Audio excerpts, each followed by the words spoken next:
चार वेद शिकवत नाही, त्या वेदना शिकवतात. ह्या 4.5 महिन्याच्या काळात आम्हाला या वेदनांनी बरंच काही शिकवलं. MIDC म्हटलं तरी तो शासनाचाच प्रकल्प आहे. इकडे सिडकोला तशीच परिस्थिती, तो शासनाचा प्रकल्प आहे.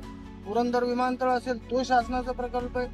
पुणे रिंग रोड असेल तोही शासनाचा प्रकल्प आहे. आणि समृद्धी नांदेड जालना जो समृद्धी तोही शासनाचा प्रकल्प आहे. आणि जमिनी सगळ्या प्रकल्पांसाठी शेतकऱ्याच्या जात्यात.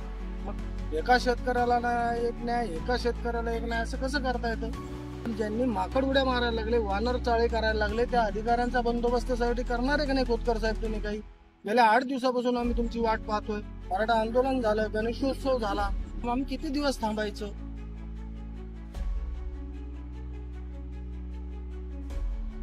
समृद्धीवादी शेतकऱ्यांच्या आंदोलनाला आज 135 दिवस अर्थात 4.5 महिने पूर्ण झालेत. वेदना काय असतात, सर्वांचे दुःख काय असते ते या 4.5 महिन्यात आम्हाला एक दुसऱ्याला कळाले. जसं म्हणतात ना की जे 4 वेद शिकवत नाही, त्या वेदना शिकवतात.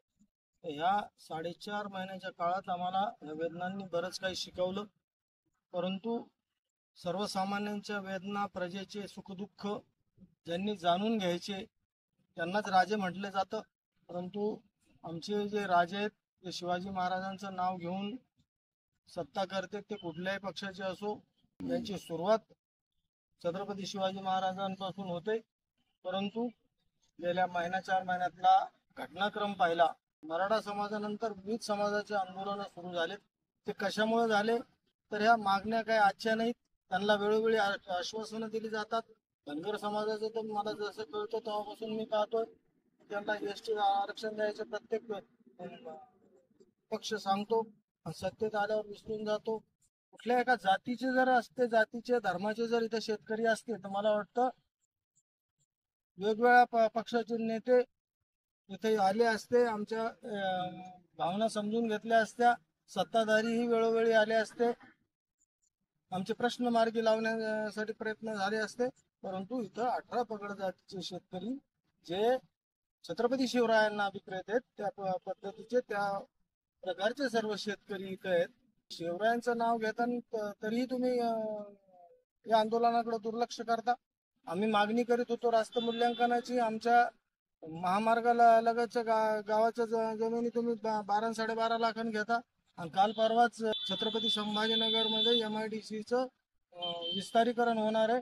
सटाणा म्हणून ग्रामीण भागातलं गाव आहे, तिथं 52 लाख रुपये एकरी भाव देऊन तडजोडीनं शेतकऱ्यांशी चर्चा करून तुम्ही घेता.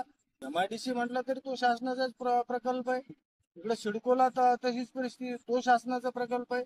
पुरंदर विमानतळ असेल तो शासनाचा प्रकल्प आहे. पुणे रिंग रोड असेल तोही शासनाचा प्रकल्प आहे. आणि समृद्धी नांदेड जालना जो समृद्धी तोही शासनाचा प्रकल्प आहे. आणि जमिनी सगळ्या प्रकल्पांसाठी शेतकऱ्याच्या जात्यात. मग एका शेतकऱ्याला एक न्याय, एका शेतकऱ्याला एक न्याय, असं कसं करता येतं? सगळेच जेव्हा उल्लेख करतात तेव्हा मायबाप सरकार असं करतात. मग मायबाप कुठल्या एका मुलाला वेगळा न्याय, एका मुलाला वेगळा न्याय, मुलीला वेगळा न्याय असं नाही करू शकत. आणि असं होत नाही कधी. आणि मग जर असं होणार असेल तर ते मायबाप कसले? आणि आता काल परवा जे काल महाराज मीटिंग झाली तर काय म्हणे, वानरांचा बंदोबस्त करण्यासाठी चांगला प्रयोग आहे. शेतकऱ्यांच्या मालाची नासधूस करीत होते, परंतु वानर का आली गावात हेही या निमित्तानं बघितलं गेलं पाहिजे. त्यांचा नैसर्गिक अधिवास तुम्ही मोडीत काढला, त्यांच्या खाण्यापिण्याची व्यवस्था जी होती ती तुम्ही मोडीत काढली, म्हणून ते गावात यायला लागले. पण मला एक सांगायचं की तुम्ही वानरांचा बंदोबस्त करण्यासाठी मीटिंग लावली, त्याचा अध्यादेश निघणार आहे, त्याचा शासन निर्णय निघणार आहे, पण ज्यांनी माकड उड्या मारायला लागले, वानर चाळे करायला लागले, त्या अधिकाऱ्यांचा बंदोबस्तासाठी करणार आहे का नाही खोतकर साहेब तुम्ही काही? गेल्या 8 दिवसापासून आम्ही तुमची वाट पाहतोय. तुम्ही सांगितलं होतं आम्हाला की एवढा गणेशोत्सव होऊ द्या, मराठा आंदोलन होऊ द्या. मराठा आंदोलन झालं, गणेशोत्सव झाला, आता श्राद्ध पक्ष अर्थात पित्तरपाठ चालू आहे. 8 दिवसात तोही संपल, नवरात्र लागल, मग आम्ही किती दिवस थांबायचं? आपण बावनकुळे साहेबांशी भेट घेतली, त्यांनी जिल्हाधिकाऱ्यांशी बोलतो म्हणून सांगितलं. मग काय झालं, बोलले का नाही? बोलले असतील तर जिल्हाधिकाऱ्यांनी ऐकलं की नाही हे आम्हाला केव्हा कळणार आहे? की आम्हाला किती दिवस लटकवत ठेवणार आहेत?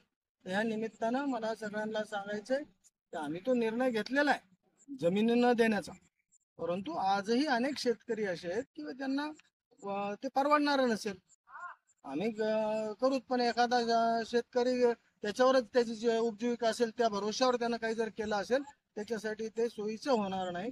त्यामुळं या प्रकरणात ह्या ज्या वानर चाळे चालू आहेत तुमच्या अधिकारी कर्मचाऱ्यांचे ते थांबवण्यासाठी काहीतरी करा अशी माझी विनंती.